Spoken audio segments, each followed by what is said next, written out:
एकनाथ शिंदे भाजपला धक्का देण्याच्या तयारीत आणि तो प्लॅनही पुन्हा सक्रिय करणार। नमस्कार, मी सुरेश देशमुख आणि आपण पाहता राजमुद्रा न्यूज लाईव्ह। नुकत्याच झालेल्या दिल्लीतील विधानसभा निवडणुकीत भाजपने घवघवीत यश मिळवले। त्यानंतर आता राजकीय घडामोडींना वेग आला आहे। राज्यात पार पडलेल्या विधानसभा निवडणुकीत महायुतीने मोठे यश मिळवले। त्यानंतर 2 महिन्यापूर्वी राज्यात महायुती सरकार पुन्हा सत्तेत आली। महायुतीतील तिन्ही घटक पक्ष यांना त्या कारणाने राजकीय कुरघोडी सुरू झाली। यातच नुकत्याच झालेल्या दिल्ली विधानसभा निवडणुकीत भाजपने घवघवीत यश मिळवले। त्यानंतर आता राजकीय घडामोडींना वेग आला आहे। यातच आता येत्या काळात उपमुख्यमंत्री आणि शिवसेनेचे प्रमुख नेते एकनाथ शिंदे यांनी गेल्या काही दिवसापासून राज्याबाहेर शिवसेना विस्ताराचा प्लॅन पुन्हा सक्रिय केला। येत्या काळात शिवसेनेने महाराष्ट्राबाहेर पक्ष विस्तार करण्याची योजना आखली आहे। त्यामुळे हा भाजपसाठी धक्का मानला जात आहे। नुकतीच दिल्ली विधानसभेचा निकाल लागला, त्यामध्ये भाजपने आम आदमी पक्षाचा सुपडा साफ करीत मोठा विजय मिळवला। या निवडणुकीत शिवसेनेने भाजपला पाठिंबा दिला होता।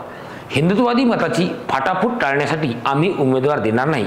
सत्ताधारी आम आदमी पक्षाचे 15 आमदार शिवसेनेकडून लढण्याची इच्छुक होते, पण आम्ही निवडणूक न लढवण्याचा निश्चय घेतला आणि जाहीर पाठिंबा दिला। त्यानंतर आता शिवसेनेने महाराष्ट्राबाहेर शिवसेना वाढवण्याचा निर्णय घेतला आहे। तशा स्वरूपात हालचालीला वेग आला आहे। शिंदेच्या शिवसेनेने आता राष्ट्रीय स्तरावर ठसा उमटण्यासाठी महाराष्ट्राबाहेर कार्यकर्त्यांची नोंदणी सुरू केली आहे। राज्यात शिवसेना आणि भाजपचे संबंध ताणली जात असताना शिंदेच्या पक्षाने घेतलेला पवित्रा लक्षवेधी आहे।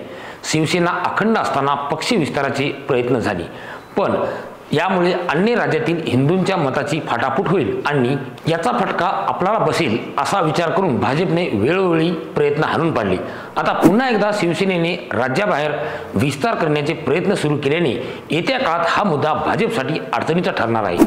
याबाबत काही दिवसापूर्वी शिवसेनेच्या नेत्याची दिल्लीत बैठक पार पडली। त्या बैठकीला सेनेचे आजी-माजी खासदार उपस्थित होते। या बैठकीत पक्ष विस्ताराबाबत सविस्तर चर्चा झाल्याची समजते।